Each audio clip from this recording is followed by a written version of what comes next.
नमस्कार दोस्तों, मैं अंकुर उपाध्याय स्वागत करता हूं आप सभी का एक बार फिर से अपनी नई वीडियो में।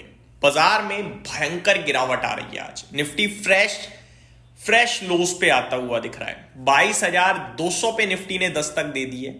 आज की गिरावट के पीछे क्या कारण है? दो बड़े रीजंस तो मैं आपके साथ शेयर कर सकता हूं, और तीसरा एक सबको ही पता है कि बाजार ही बेकार है, इस समय बाजार ही वीक है। फ्रेश खरीदने के लिए किसी के पास पहली बात तो हिम्मत नहीं है, और हिम्मत अगर है तो पैसा नहीं है। तो ये दो कारण है। पहली बात तो कि भैया पैसा ही नहीं है तो आप बाइंग तो कर नहीं पा रहे बिल्कुल। दूसरी चीज, एफआईआई सेलिंग लगातार कर रही है। तीसरी चीज, बाजार में कुछ अच्छा हो ही नहीं रहा है। पहले मैं आपको दो रीजन बताता हूं जो कल बड़े घट गए हैं, जिसकी वजह से बाजार थोड़ा और पैनिक में आया है। पहला रीजन है दोस्तों, ट्रंप साहब का फियर फैक्टर। कल ट्रंप साहब ने क्लियर कर दिया कि 4 मार्च से मैक्सिको और कनाडा पे 25% टैरिफ लागू। जी हां दोस्तों, जो उन्होंने करीब आज से एक सवा एक महीने पहले अनाउंसमेंट करी कि टैरिफ लगेगा, फिर उन्होंने पॉज लगाया कि 1 महीने का पॉज लगाते हैं, अगर चीजें सुधर गई तो टैरिफ नहीं लगाएंगे। तो बाजार ने रिकवरी और तेजी दिखाई, अपने नहीं अमेरिका के। अमेरिका के बाजार को लगने लगा कि शायद ट्रंप साहब ने डराने के लिए करा था, अब ये चीजें बढ़ेंगी नहीं आगे। लेकिन कल ट्रंप साहब ने कहा डरा नहीं रहा हूं मैं लगाऊंगा। तो उन्होंने 25% का टैरिफ लगाने की अनाउंसमेंट कर दी कि 4 मार्च से टैरिफ लागू हो जाएगा मैक्सिको और कनाडा पे। वो कह रहे हैं कि अभी भी कुछ बॉर्डर से इनफ ड्रग्स आ रहे हैं तो टैरिफ तो लगेगा। ना केवल इतना, चाइना जो 10% टैरिफ की मार ऑलरेडी झेल रहा था, उस पर एडिशनल 10% लगा दिया है। लेकिन उसके बावजूद देखो आप, तो चाइना पे 20% है, मैक्सिको कनाडा पे 25% है। यानी कि चाइना की कंपनीज को अभी भी थोड़ा रिलीफ है एज कंपेयर टू मैक्सिको और कनाडा। अब आप कहोगे कि अंकुर भाई, इससे तो चाइना, मैक्सिको, कनाडा, हम क्यों गड्ढे में चले जाते हैं? दुनिया में कुछ भी हो लेकिन गिरना हमें है, ऐसा हो गया इस समय। इसके पीछे रीजन ये है दोस्तों कि अभी तक पूरा बाजार ये भी उम्मीद कर रहा था कि शायद टैरिफ ना आए, और डराने के लिए किया जा रहा है ये। लेकिन अब बाजार कह रहा है कि नहीं भाई साहब, ये तो आएगा।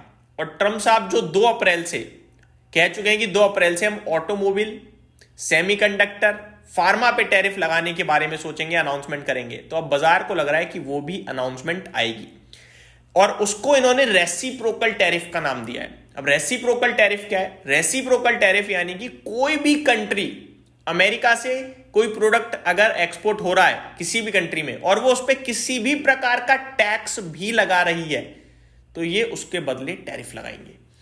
अब अमेरिका में भारत से फार्मा बड़े लेवल पे बिजनेस करता है, तो यहां पे प्रॉब्लम आ जाएगी अपने देश में। आईटी को लेकर वो थोड़ा बोलते हुए दिख रहे हैं कि भैया जो देश की कंपनियां हैं वो काम करो, जो बाहर से लोग आ रहे हैं कर रहे हैं हटाओ। तो अपने देश की आईटी कंपनी का तो बहुत बड़ा टर्नओवर है वहां से। आईटी और फार्मा तो चलता है यूएस यूरोप से, आप ये कह सकते हो। और ऑटो पे भी टैरिफ आ गया, तो अपनी 3 कंपनियां गई गड्ढे में, 3 सेक्टर गड्ढे में चले जाएंगे, और अप्रैल से अपने झटका मिल सकता है। तो उसी का रिएक्शन हो रहा है। अब दूसरा रीजन क्या है? रुपए में एक बार फिर बड़ी वीकनेस बन रही है। अब रुपए अपने आप में बड़ा इंपॉर्टेंट है, क्योंकि इसी से सारा का सारा सौदा होता है दोस्तों।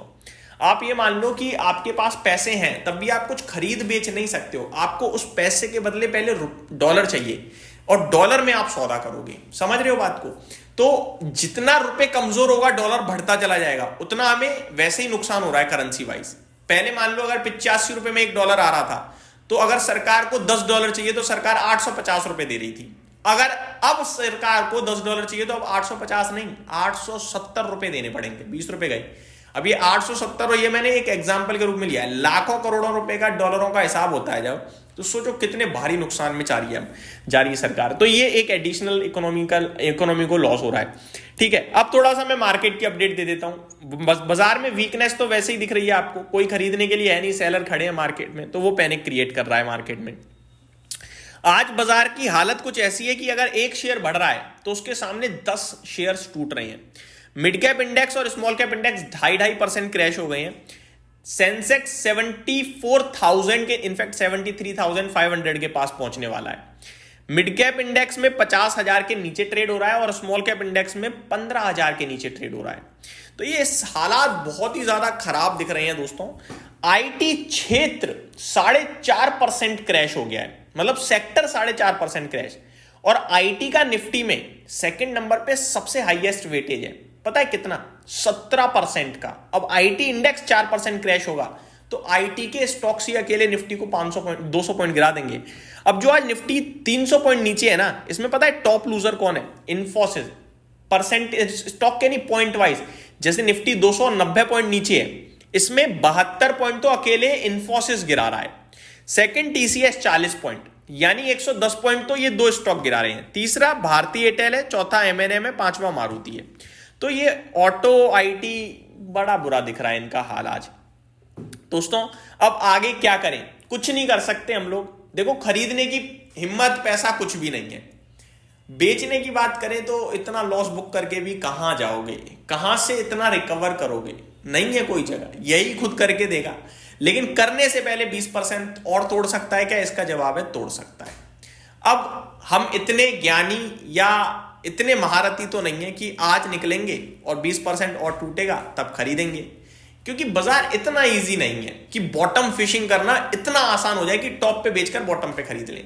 अगर आप इसमें सक्षम हो और आपको लगता है मैं ऐसा कर सकता हूं, तो आपको दो जगह ठीक पड़ना होगा। पहला, यहां बेचकर बाजार गिरेगा ये पहले पूरी तरीके से सुनिश्चित होना होगा, ठीक है? और गिरेगा, गिरने पे आप ले ही लोगे ये भी सुरक्षित करना होगा। ये दो चीजें दोस्तों करना बहुत मुश्किल है मेरे हिसाब से। इसलिए मैं अपना ओपिनियन अगर आपके साथ शेयर करूं तो वो ये होगा, जो है जैसा है पड़ा रहने दो। काफी लोग इस समय ये भी कह रहे हैं कि भाई मेरे पास पैसा है, मैं कहां लगाऊं? तो मेरे हिसाब से इस समय आपके पास ऐसा तो है नहीं कि आपकी पोर्टफोलियो 10 लाख की है, 2 लाख लगा दोगे और 2 लाख लगाने के बाद अगर फिर गिरेगा तो 2 लाख और लगा दोगे। ऐसा तो है नहीं, सब लगा सकते हो वही 5,000, 10,000, 15,000, ठीक है?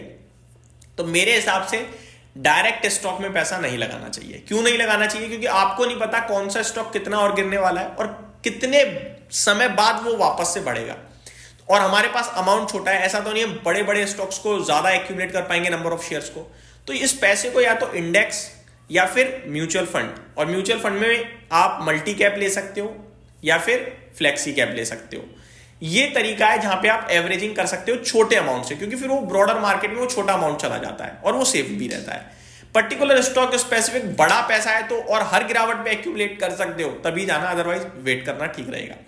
यही समाप्त करता हूं इस वीडियो को। उम्मीद करता हूं ये वीडियो पसंद आई होगी। Thank you so much for watching this video. Have a great day guys.